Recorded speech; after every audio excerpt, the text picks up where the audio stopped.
अच्छा, अगर अभी तक किसी ने सर्च फॉर मर्च वाली वीडियो नहीं देखी है तो जरूर जाकर देखना, इट इज इंपॉर्टेंट।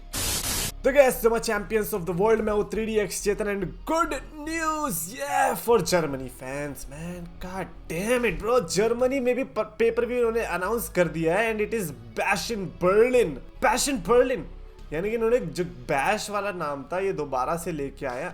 हालांकि ला तो NXT में भी रहे थे, पर NXT वाले क्या काउंट करना चाहोगे आप? मैं तो नहीं करना चाहूंगा, लेकिन इन्होंने जो जर्मनी में लाकर डिसीजन लिया that is so good, because अब ऐसा लग रहा है कि यार अलग अलग जगह पे जाकर हम अपनी ब्रांचेस छोड़ रहे हैं। और हम मतलब तो मैं ऐसे बोल रहा हूँ जैसे कि मेरी कंपनी होगी WWE, but it feel so good कि चलो यार अमेरिका के अलावा बाकी जगह को चांस मिल रहा है, क्योंकि एक तो पहली बात रिएक्शन तो दे रही है दूसरी कंट्रीज, अमेरिका की तरह थोड़ी हाँ भैया लाओ हमें केनी ओमेगा और विल ऑस्प्रे का मैच, नहीं भाई।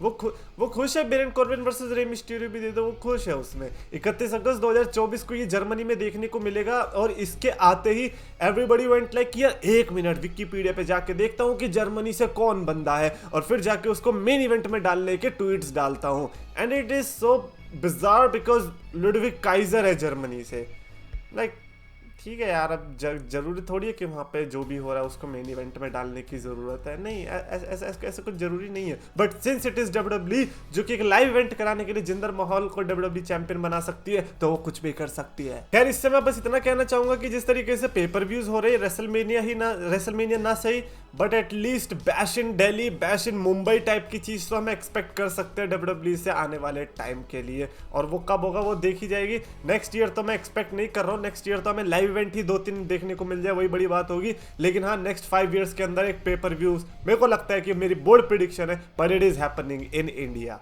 खैर उसी के साथ साथ फाइटफुल की तरफ से एक और ऐसी रिपोर्ट आई कि बैकलैश की तरफ से भी अपेरेंटली वो पेरिस में देखने को मिल सकता है, यानी कि बैकलैश भी जैसे इस बार जैसे कि बैकलैश इस बार पोर्टोरिको में देखने को मिली थी, अगली बार हमें देखने को मिल सकती है फ्रांस, वाओ पेरिस फ्रांस में देखने को मिल सकती है, which is a decent pick I guess, मतलब I don't think so। अब ऐसा लग रहा है कि ये सारे फुटबॉलिंग नेशंस को टारगेट कर रहे हैं, they are like यार NFL हो गया, अब हम चलते हैं रियल फुटबॉल नेशंस की तरफ। सो yeah that's a great decision। अच्छा आज भाई ये बहुत मस्त था, मतलब आज अपडेट आई थी रात में, अभी ऑल एलिट रेसलिंग डायनामाइट हुई है उसके पहले रात में अपडेट आई थी कि टोनी खान का स्टिंग के लिए एक गिफ्ट है, ठीक है। और ये भी कहा गया था, टोनी शिवानी ने बताया कि ये एक हिस्टोरिक गिफ्ट होने वाला है और ऐसा गिफ्ट अभी तक या फिर ऐसी चीज किसी रेसलर को नहीं हुई होगी रेसलिंग के अंदर। एंड ऑब्वियसली बहुत बड़ी बिग डील, तुम कह रहे हो कि रेसलिंग के अंदर, यानी कि अगर आप कह रहे होते कि ऑल एलिट रेसलिंग के अंदर अभी तक किसी को नहीं हुई तो ऐसा सच हमारे पास ज्यादा नहीं था, but you are saying wrestling के अंदर, यानी कि उसमें हम WWE भी इन्वॉल्व कर रहे हैं और उसके पहले जितने भी थी वो सब भी इन्वॉल्व कर रहे हैं। और पता क्या चला, लाइक आई डोंट नो कितने लोगों ने देखा नहीं, बट वो गिफ्ट रिक फ्लेयर था। मतलब किसी भी रेसलर के जिंदगी में रिक फ्लेयर जैसा गिफ्ट उसे मिला नहीं। पहली बात तो वो लकी होगा, फिर मेरे को लग रहा है वो लकी है फिर अगर ऐसा गिफ्ट नहीं मिला है तो। दूसरी बात, what the hell Tony, just because आपका नाम टोनी है डजंट मीन कि आप भी ऐसी बचकानी हरकतें करने वाले हो। What the heck man, it's so bizarre. और WCW का लास्ट जो शो देखने को मिला था, जिसका लास्ट मैच था वो स्टिंग वर्सेस रिक फ्लेयर ही था, एंड यू आर सेइंग कि ऐसा कभी देखने को नहीं मिला। जस्ट बिकॉज आपने वो VCR डिलीट कर दिया डज नॉट मीन कि वो नहीं है। उसकी वजह मतलब जिस पर गढ़ी है WCW की डेड बॉडी, वो तो स्टिंग वर्सेस रिक फ्लेयर ही है, एंड यू आर सेइंग कि ऐसा कभी हुआ ही नहीं है। अबे भैया वास्तविकता से कब परिचय होगा इन लोगों का। ठीक है यार, ऑल एलिट रेसलिंग डायनामाइट में रिक फ्लेयर आया, बट मेरे को बेस्ट चीज तो तब लगी जब क्रिश्चियन केज ने बोल दिया कि मेरे को लगता है कि भगवान नहीं होता, क्योंकि अगर भगवान होता तो रिक फ्लेयर 20 साल पहले ही मर गया होता। मैं नहीं कह रहा, क्रिश्चियन केज ने कहा, जो भी कह रहा है क्रिश्चियन केज को कहो, और आप लोग कहोगे कि best heel in the business. I don't know heel है या फेस है, बॉय इज ही राइट। ओ मजाक कर रहा हूँ, नहीं मतलब ये तो नहीं कहना चाहूंगा, बट मैं हाँ ये कह सकता हूँ कि भगवान नहीं है, बिकॉज अगर भगवान होता तो फिर वो रिक फ्लेयर को जवानी भी देता, सिर्फ बुढ़ापा ही नहीं देता। वो यार वो बचपन से ही बूढ़ा है। एनीवे सीएम पंक की बात करते हैं, क्योंकि सीएम पंक के और भी रिसेंट में टीजेस देखने को मिले, जैसे कि रॉ में तो भाई साहब 2-3 कैच करे।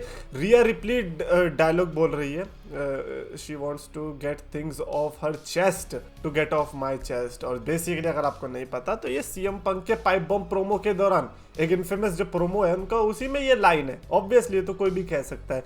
शिंसुके नाकामुरा की जो विनेट चली थी उसमें भी जब वो चीज बोल रहे थे उसमें भी सीएम पंक के थीम सॉन्ग के लिरिक्स थी। लिरिक्स क्या थे, मतलब बेसिकली क्वेश्चन था और आंसर जो है उसके लिरिक्स में था कि कौन जो है मेरे को फ्री करने वाला है, who is going to set me free. और सीएम पंक है वो बंदा। आई मीन आर ट्रूथ भी कर सकता है, the truth shall set you free, but CM Punk makes more sense because Chicago, Survivor Series and Nakamura। यार एक तो मेरे को प्रॉब्लम यही लग रही है कि यार ये वाले टीजेस नाकामुरा की तरफ से क्यों आ रहे हैं। मतलब ठीक है, Nakamura is a good guy, but CM Punk अगर आ रहा है इतनी दूर से नाकामुरा के लिए, ये थोड़ी बात बनी नहीं। इट्स लाइक कि आपका स्कूल का एनुअल फंक्शन है और आपने उसमें चीफ गेस्ट के तौर पे नरेंद्र मोदी जी को बुला लिया है। भाई कोई सेंस ही नहीं बनाया। अरे भाई कोई टटपुंजरे से मंत्री को बुला लो, तुम्हें इतना प्राइम मिनिस्टर बुलाने की क्या जरूरत है, स्कूल फंक्शन ही तो है। तो इसीलिए मेरे को ये सेंस नहीं बना रहा, like why C M punk and CM punk versus Nakamura. God damn ना, Seth Rollins versus Cody Rhodes was different. Nakamura versus Punk, ये तो फिर तुम पंक के साथ ही मजे ले रहे हो। अब मजे ही लेने तो फिर शिंसुके नाकामुरा भी क्यों कर रहे हो, अकीरा टोजावा ही कर लो ना। भाई ये गलत हो गया ये तो गलत है। एनीवेज ग्रेजन वॉलर अभी भी टेलर स्विफ्ट के फैंस को, भाई बेस्ट पार्ट ये लगा कि एक लाइव इवेंट के दौरान टेलर स्विफ्ट की मर्चेंडाइज ही पहन लिया। अगर आपको नहीं पता टेलर स्विफ्ट के साथ क्या सीन चल रहा है तो टेलर स्विफ्ट के बारे में ग्रेजन वॉलर ने कुछ तो कहा कि she is not that good, है ना। तो टेलर स्विफ्ट के फैंस उस पर चढ़ गए। तो ग्रेजन वॉलर ऐसा बंदा जो ऐसे फैंस की तो बिल्कुल नहीं सुनेगा, तो उसने वाट लगानी शुरू कर दी। सो मच सो कि वो टेलर स्विफ्ट की मर्चेंडाइज भी पहन के जाने लग गया लाइव इवेंट में।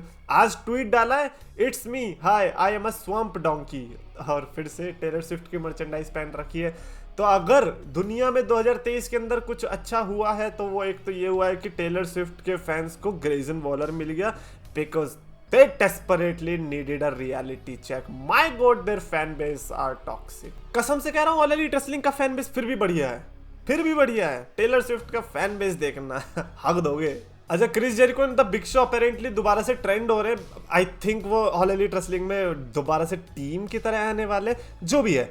मेरे को फिर वही वाला ऑफ कोर्स जेरी शो की याद आ गई, 2009 में जो इनकी छोटी सी टैग टीम बनी थी जेरी शो, और उसका थीम सॉन्ग मेरे को रैंडमली कभी कभी याद आ जाता है, way crank the balls now it's the big show.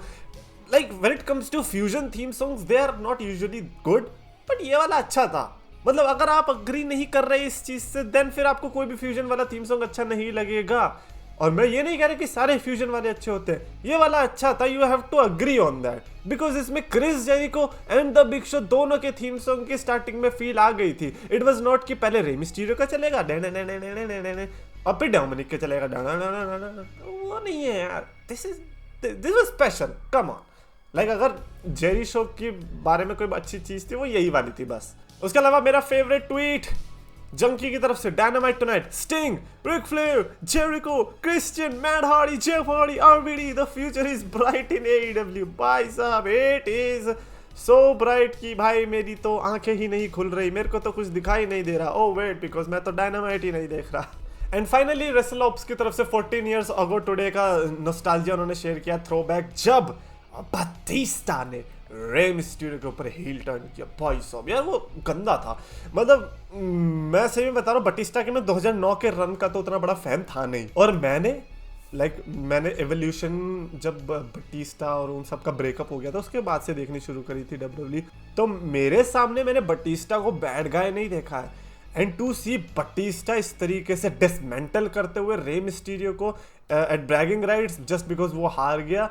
I think ये फेटल 4-वे मैच था between Batista, Rey Mysterio, Undertaker and CM Punk for the world heavyweight championship. CM Punk के पार्ट में आई एम कंफ्यूज्ड, अगर वो straight edge वाला time था then I think yes CM Punk. But anyways main तो ये था कि बटिस्टा का वो जो गुस्सा था वो सही में बहुत ही ज्यादा अनएक्सपेक्टेड था। मेरे को याद है हम लोग ट्यूशन से आके देख रहे थे, मेरा दोस्त मेरे को कह रहा है भाई ये तो पगला गया, क्योंकि नोबडी वाज एक्सपेक्टिंग कि बटिस्टा, जॉन सीना ये लोग ऐसी हरकतें कर सकते, बट बटिस्टा ने करी एंड क्या ही बोले, वारे नहीं आ रहे हो गए। I don't know man what to say, it was definitely one of the greatest heel turns for sure, क्योंकि दहशत तो दे दी थी, क्योंकि ग्रेटेस्ट हील टर्न ज्यादातर वही होते हैं जहां पर टॉप बेबी फेसेस होते हैं। Batista was definitely the guy anyways that is it for this video. Definitely comments में आप अपने थॉट्स लिखकर बताना रिगार्डिंग रिक फ्लेयर और may be CM Punk. Like do you think कि सीएम पंक के जो टीजीज हैं ये अब हमारे तो मजे नहीं लिए जा रहे इससे? कमेंट्स में देखो। अगर आपको वीडियो पसंद है तो लाइक करो, शेयर करो, चैनल सब्सक्राइब करो।